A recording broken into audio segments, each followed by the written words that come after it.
கார்த்தி நடிப்பில் வெளிவந்த பருத்திவீரன் படம் கடந்த 2007ஆம் ஆண்டு வெளிவந்து இருந்தாலும் கூட அப்போது ஆரம்பித்த பிரச்சனை தற்போது வரை நீடித்துக் கொண்டேதான் இருக்கிறது. பருத்திவீரன் இயக்குனர் அமீர், தயாரிப்பாளர் ஞானவேல் ராஜா இடையே ஏற்பட்ட பண பிரச்சனை குறித்து தொடர்ந்து பலரும் பேசி வருகிறார்கள். இதில் பலரும் அமீர் பக்கம்தான் நியாயம் இருக்கிறது, ஞானவேல் ராஜா சொல்வது பொய்யான விஷயம் என கூறி வருகிறார்கள். இந்நிலையில் இந்த பிரச்சனைக்கு முற்றுப்புள்ளி வைக்கும் வகையில் தயாரிப்பாளர் ஞானவேல் அறிக்கை ஒன்றை வெளியிட்டுள்ளார்.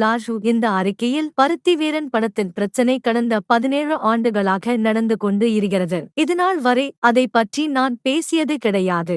என்றைக்குமே அவரை நான் அமீர் அண்ணா என்றுதான் அழைப்பேன். ஆரம்பத்தில் இருந்தே அவர் குடும்பத்தினருடன் நெருங்கிய பழகி இருக்கிறேன். சமீபத்திய பேட்டிகளில் என்ன குறித்து அவர் கூறிய பொய்யான குற்றச்சாட்டுகள் என்னை மிகவும் காயப்படுத்தியது. அதற்கு பதிலளிக்கும் போது நான் பயன்படுத்திய சில வார்த்தைகள் அமீர் அண்ணன் மனதை புண்படுத்தியிருந்தால் அதற்கு நான் மனப்பூர்வமாக வருத்தம் தெரிவித்துக் கொள்கிறேன். என்னை வாழ வைக்கும் சினிமா துறையையும் அதில் பணிபுரியும் அனைவரையும் மிகவும் மதிப்பவன் நான் என அறிக்கையில் குறிப்பிட்டுள்ளார்.